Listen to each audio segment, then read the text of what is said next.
What's up, guys? We're on the Fork and Knife show with my guy Johnny. and we're at New Bed Sty, or is it the New Bed Sty? Or No, it's New Bed Sty. We're at New Bed Sty, which is his showroom. Just a small introduction from myself. Met him a few years ago. We connect on things way beyond fashion, but that's one of the reasons we connect. And just wanted to have him on the show. He has an amazing showroom, an amazing style. His brand is on the come up, and just wanted to tap in, have him tell his story. And then after that, I'll try some things on, style myself. Maybe he'll style himself, and we'll just have some fun in here.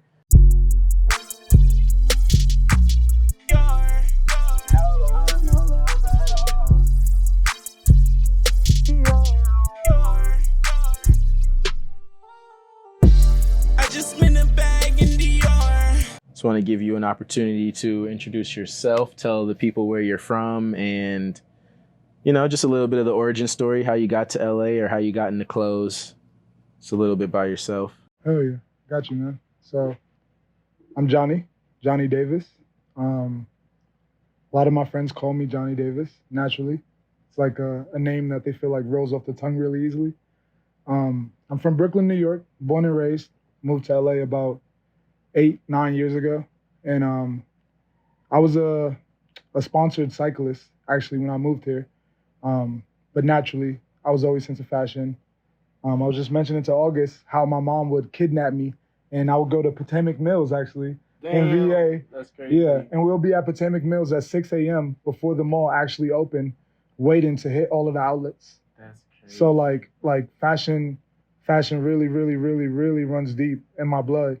And partially I didn't want to be there, but I was such a troubled youth.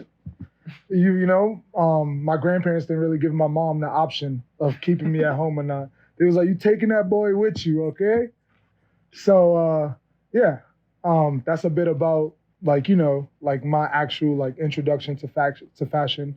It really came through my mom. Also, just some other stuff to throw out there. My uncle was a party promoter. He was also in the music industry.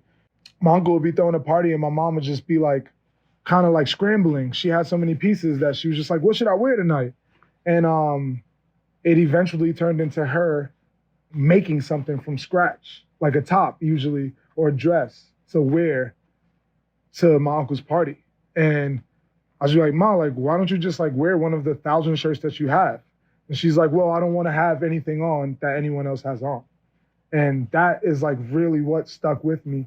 So now at the point that I'm at, I'm just anything that I could do to a garment to just make it differ from anything else that anyone could or would be wearing is something that I'm intrigued by doing. I'm just that shirt is sick, but how about if I dye it black? This piece is sick. Let's open it up and give it another vibe and allow it to be something that could captivate someone in another world, let's make streetwear more formal. Let's make, formal shit more streetwear. Just get weird and interesting. Yeah, that's fire.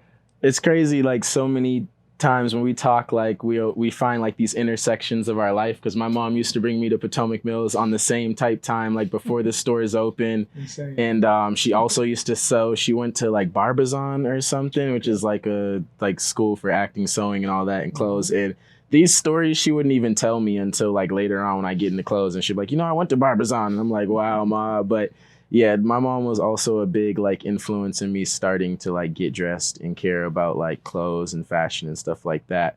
So your brand is also New Bed Sty? My brand is currently New Bed Sty, but I actually don't brand my garments.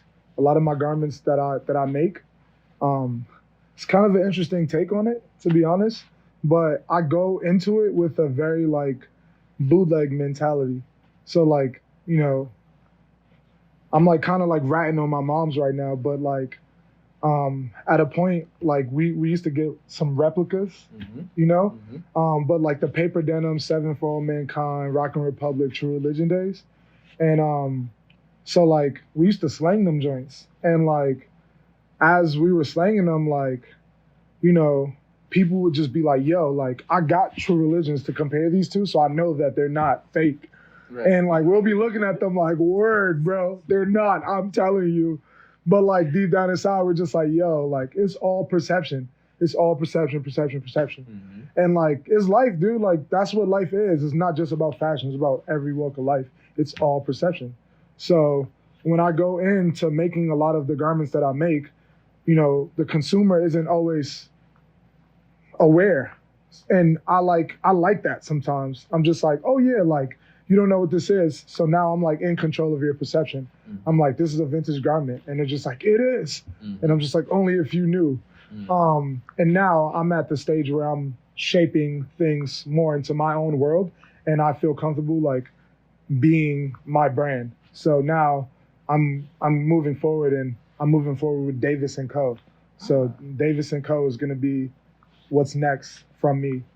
I like that. That's fitting. That sounds good. I like the way Davis & Co. sounds. And to me, it just like fits like what I see from the brand. And that was something I wanted to touch on, or I was interested in, was kind of just like the direction you were going in branding it, because my understanding from the outside looking in is basically what you just described, which mm-hmm. is like your kind of guerrilla style mm-hmm. and like having fun with it, enjoying it, not so much worrying about like all the like little dotting every I and crossing every T, like all that, like I got a tag and all this mm-hmm. shit, like, you know what I'm saying? You're just making cool pieces. And I admire that, because my whole, like everything I do is so structured that like I probably would never release a tee if I don't have a tag. Like I'll let that stop me from like showing the world some shit, is like not having a tag. So I always admire like those who are willing to like take a risk on themselves, or just like be more guerrilla style, more exploring and stuff like that. And I really do like how the pieces are coming out now. What's something that inspires either your style or just like the direction the brand's going in? Like where do you, not even something that inspires it, because I hate that question, just like where do you dig for like your free time, your inspiration, and just, or like what, because I don't think I dig for inspiration, but there's some things I do that make me feel inspired, like a hike, or even like when I'm looking at things on Pinterest, it's not to like copy it, but it's more so for like to catch the whole vibe. You know what I mean? Well, for me, honestly, I mean, it might even sound cliche, but I find inspiration in literally everything and anything. And interestingly, like I found myself, I've labeled self-proclaimed artist. You call it how you see it, you know, but I consider myself an artist because of that, like because of where I can find my inspiration. I honestly feel like not everyone can do that. And whether there are people who can or not, it doesn't faze me. So therefore, like, I feel like I found myself, and finding myself was like my biggest inspiration, because I was then able to literally like go to a restaurant and just say like, yo, this is the way I felt in this restaurant. So this is how I see someone being dressed at this restaurant. And constantly, like, I'll look at what people are wearing and I'll make judgments, but like, you know, I know my judgment means nothing. So now I reworded that into taste. I'm just like, it's not me judging you. It's just me having taste, right? And how I see things in my world, you know? If I didn't feel confident seeing things in my world, then I probably would change things a bit. Or like if I didn't think that people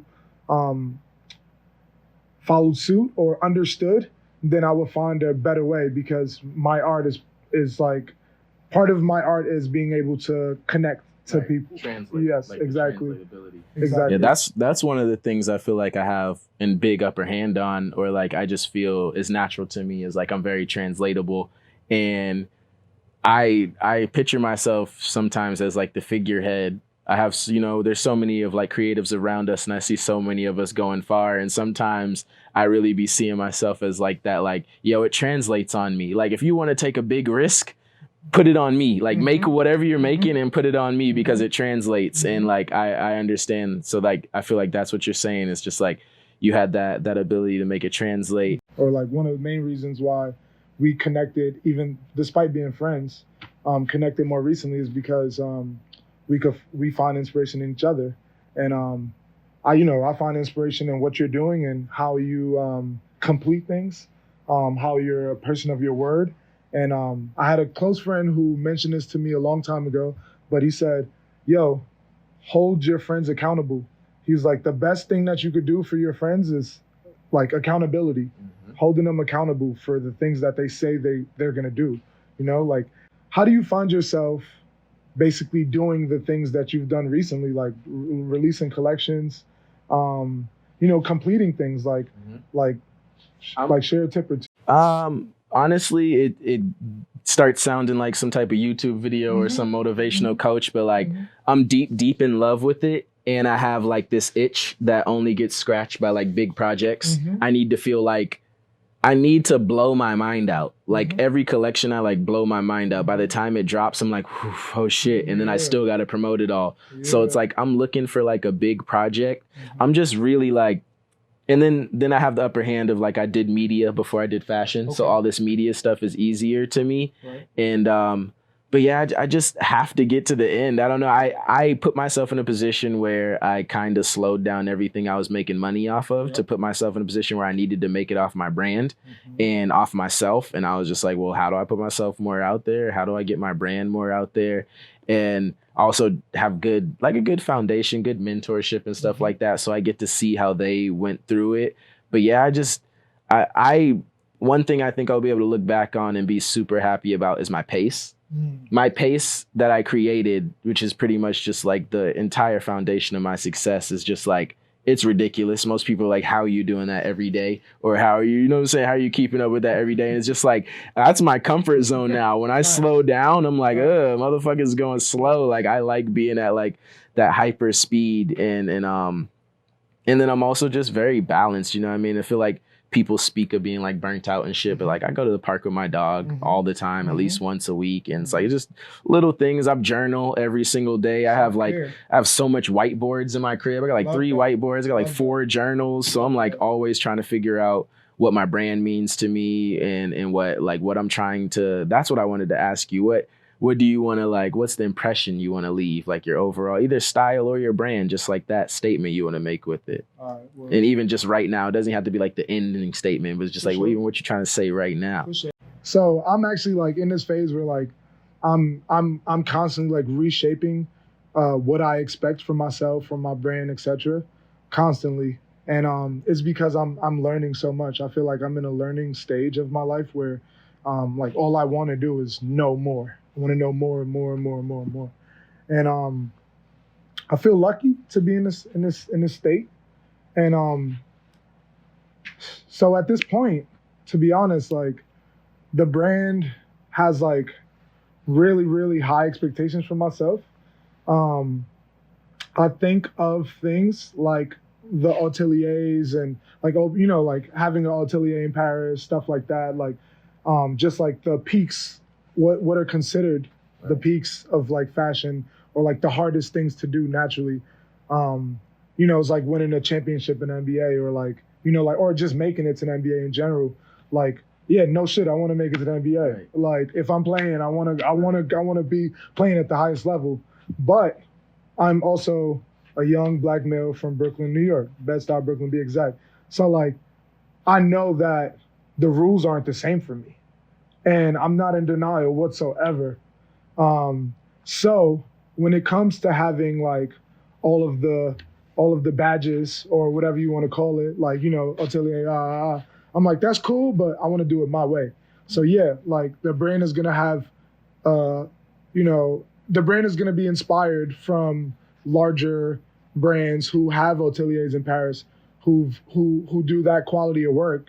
I make men's and women's clothes with a focus on women's, but unisex, essentially. Davis & Co. is naturally just going to be an expression of the things that I've worn from my youth all the way until now, and the things that I'll continue to wear later in life, I feel like something that was fed to us recently is kind of like, or just in this age group, you hear a lot about how your past affects you, or something popular now is kind of just like people talking about trauma in your past and all that. And like, the more and more I get into my style and the more I get into like the direction I want to take my brand, I see myself tapping into like younger self, younger video games I liked and younger things I liked to do when I was younger, and fits I was putting on when I was younger. And that becomes like what I want to show the world. And that feels like the meest of me and shit like that. Like I've been leaning into Y2K recently. And like when I look back at a lot of my stuff, like I came up in that, you know what I'm saying? Like I was like the kid who was a big fan, you know what I mean? Like I wasn't too old, I wasn't too young. I was right in the middle of like, I was the Y2K kid. Like cool. Exactly. I thought that was cool. And like Y2K now kind of gets some shit and it like had me steered away from it. And then I kind of look back and I'm like, bro, no, I like this. And I always liked it. And like, that's why I like it now. And the only reason I ever steered away is because people said it wasn't that. So like as I get to learn myself better and liberate myself, then I like learn more about my style. I honestly feel like learning your style is just learning yourself. One thing you said was like, I learned how to just like differentiate somebody being fly to like taste. Like just because they have on something you don't like doesn't mean they're not fly. To me, that's an indication of you getting better at style, because you got to release that mindset where like only what you would put on is fly. Exactly. Like that's when I started knowing I was getting better at style. When I could see somebody like fly or not in my head fly and be like, oh no, that is fly. It's just not my taste or my style. Because you can't measure like flyness with a measuring stick. You know what I mean? Like it's very subjective. So now I can see something, know that it's not like my style, and still be like, nah, he killed it though. He killed it in whatever lane he wanted to kill it in. The biggest thing you can do is believe in yourself and like go your way that you want to go. And one thing you said about your brand that touches me is like you want to be different. You know what I'm saying? You want to leave your own personal mark. You don't want to make something like anybody else, and you want to do it your way. And sometimes I even lose sight on that because like I be fighting wanting to do it my way, and then like whatever way everybody says is gonna make it work. You know what I mean? They're like, yo, you do it this way, you'll have the atelier, you'll be one of the biggest fashion houses, you're da-da-da-da. And I'm like, okay, like I battle between like doing it my way and like, or trying to mesh that into one thing type shit. No, that's a good place to be though. That's a good place to like, you know, to be in that place where you're like, fuck it, I'm just put it together. And it's like, oh yeah, bet. Cause like, that's not a bad recipe for success. That's like a great recipe for success. And naturally, like, on your way, you're gonna hit bumps and whatever, but at least you still know where you're headed. You know, like sometimes, like you said, like I have like a crazy way of looking at it. So sometimes, like I'll hit a bump and I'll be like, yo, I'm backwards right now. Like how did I go 50 miles backwards? You know, but again, like everybody's on their own journey, and you know that's why it's important for brothers to connect, because you know, like I could ask you these questions like I'm asking during this interview, and I'm like trying to interview you because I'm like, well, I really want to pick your brain, bro. Shit, like, one of the interesting parts about these interviews is I've been wanting to do it for about 6 months, and the thing that started it was my friend Mercy. I have an interview with him. He came over to my crib. And I was like, he hit me up to interview me. And like at that time, I said, okay. I thought I was going to pull up on him and be interviewed. He hits me up the day of and he's like, yo, what's your address? I'm like, oh, you're coming to my house? But him coming to my crib, interviewing me in my crib allowed me, like, once he said that, at first I was like against it, because since I was younger, I've been the type of nigga who don't like people in his crib. Like I like growing up all the way since younger, if we had a sleepover, it was not at my crib type shit. I'll bring my whole house with me, but like I will not have you and the homies at my crib. So like it threw me off, but immediately I looked at it and I was like, I need to see him interview me. I need to see him manipulate the light in my house. I need to see him find a good shot in my house and do all that shit, because that's gonna help me do it for myself. You know what I mean? I needed to get close just to kind of like pick his brain a little bit and see like how he was doing it in order to kind of liberate me and allow me to do it. And I also do these interviews because I think my most favorite part about this game is brand identity, finding out why you do things, finding out why you like things and shit like that, or just like learning more about your brand. So I wanted to show that to people, and then talk to people who's like brands I look up to and whose style I look up to, and like have them kind of the ultimate underlying of the show is just to get more eyes on us, and also like help people figure out their personal style, and I think that all is under like the identity of like yourself, the identity of your brand and stuff like that. And I'm going to take that to turn us to our other segment where we will answer 3 brand identity questions. And then after that, we'll do a short styling. So we're going to answer some questions in the direction of brand identity. Some of these questions you guys have heard before. Some of these questions I've answered myself. Some of them I haven't. And answer them, show you guys, and elaborate a little bit on what we say. The first question is, what type of dog is your brand? And then you can go first.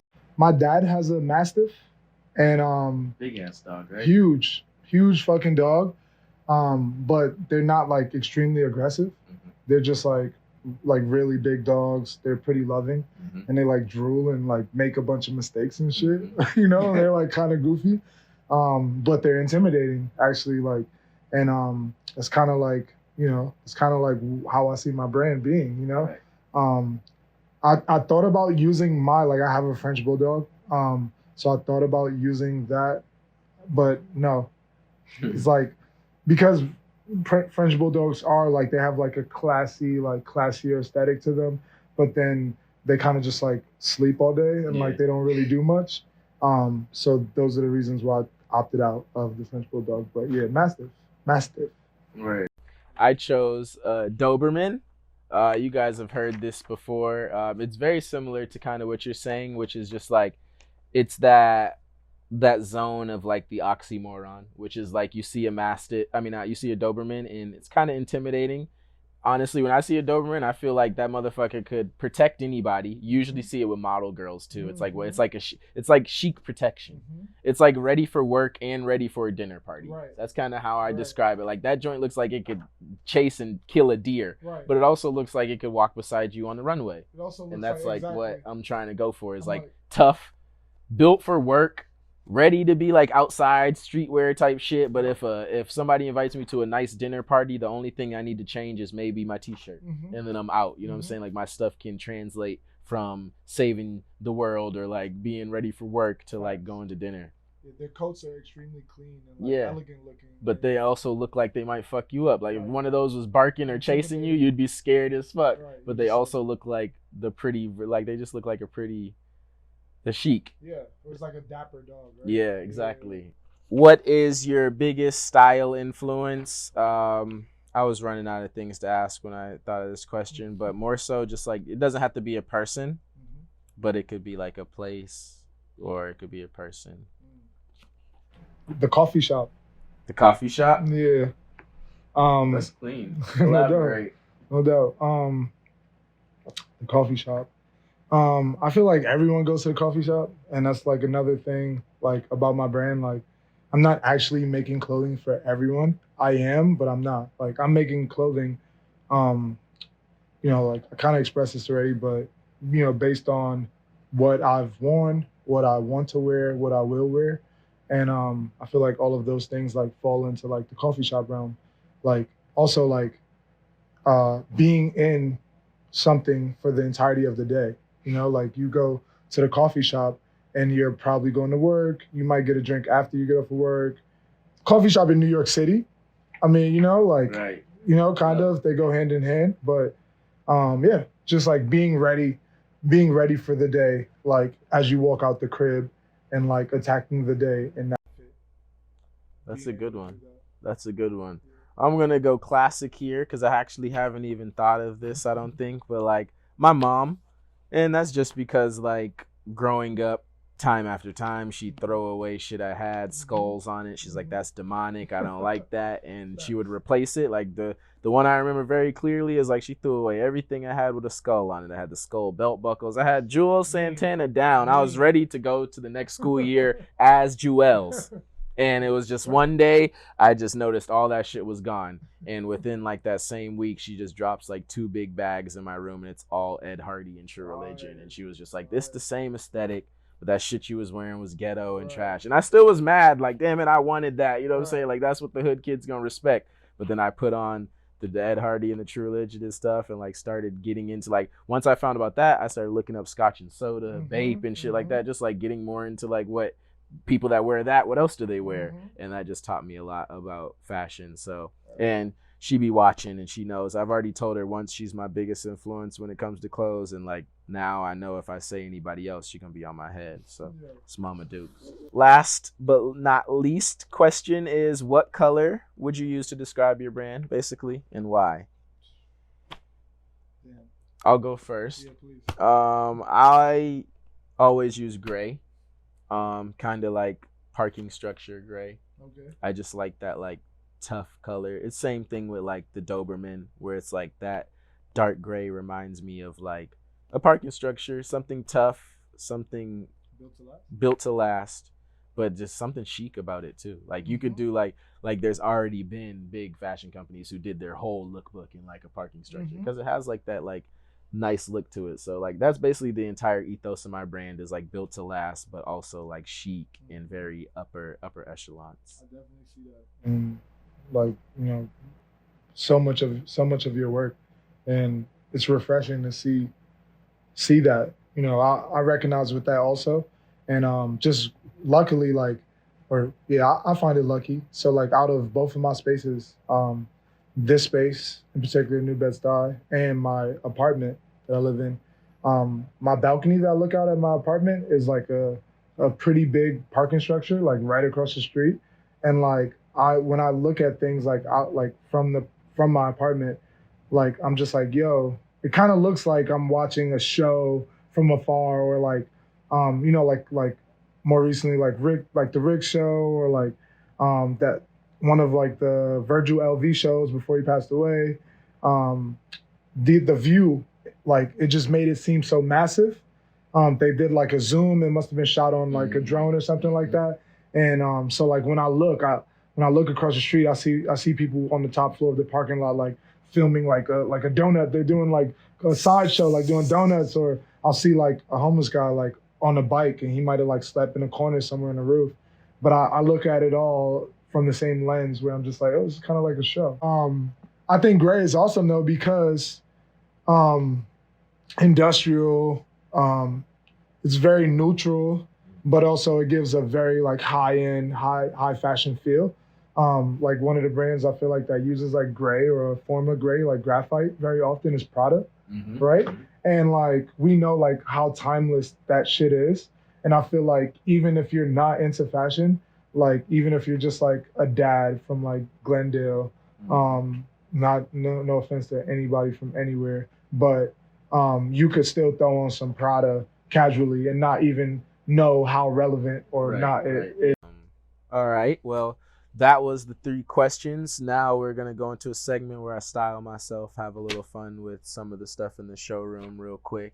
Styling myself today in a little fork and knife, along with some Davis & Co. These are some shorts he made, some of my favorite shorts. I'm gonna do some zoom ins and stuff so you guys can see. They got like these zipper pockets on the front and on the back. They're just super cool, lightweight, like nylon fabric type of material, super breathable, super cool for the summer. I styled them with this gray fork and knife t-shirt, my favorite t-shirt. It's just got this boxy fit, goes well with the green, and then like the zippers are gray, so it just like matches well with that gray. Styled them with some nice Yeezy Season 6 joints, you know what I'm saying? These are my favorite Yeezy shoes, and gonna be like, were a very big piece of my summer, and just like stuff I wore for the summer. Then I topped them off with these Balenciaga sunglasses. Fire blue joints with like the cat eye, one of my favorite pair of glasses right now. Blue Davis & Co. shorts. I matched this joint up with the aqua blue, steel blue, fork and knife F&K Studios shirt. This is the S3 cover shirt, most recently dropped. Just like the way the blues go together on this. They're both like a steel blue, aqua bluish type of color, so they go really well together. Boxy fit on the shirt and the oversized on the shorts just fit well. I like those proportions. Also styled them again with my cool Yeezys, my favorite shoes, and these nice glasses. Honestly, like, these shorts make me feel like so cool, to where it's like, of course, a summer fit. Shorts are always summer, and it just makes me feel like I could go anywhere. They're breathable. It's hot outside right now, but also like I'd feel good going to a dinner like this. Like I'd put on like a white button up with these shorts and feel like I could kill it, or a short sleeve button up, but like an all white oversized button up with these, I go with almost this exact fit on, just that button up, and I go to a nice dinner anywhere. Feel a little better, you know what I mean, than the first fit. Now I feel like I could go on a hike, also like any dinner date I want to. This joint's just like a really good, you know, I like the way how like the zippers and the hardware on this joint, the tech feel, core feel kind of goes with like the same of the Anorak Fork and Knife Studios jacket. Just feel like I'm all one look right now, and I like when I succeed or complete off a look, so I just like that. And I think the green goes really good with the green color blocking. The like contrast color stitches goes good with my contrast stitching I do on the jacket. Just really feel like these shorts and this jacket go well together. This is an interview, me and the homie Johnny. also known as New Bed Sty. Just wanted to thank you guys for coming and tuning in. I will be posting our Instagrams, his Instagram, tagging and also uploading pictures just here all throughout the video, so you guys can just tap in with my guy here. I'll also be making more videos and styling from here. If there's any questions that you have or you want to ask us, or just anything that you would like to learn more about, feel free to comment, like, and subscribe. I appreciate you guys. Any final words you have? Peace and love. Be Peace, yourself. love, happiness. Be yourself. Thank you guys. We're out.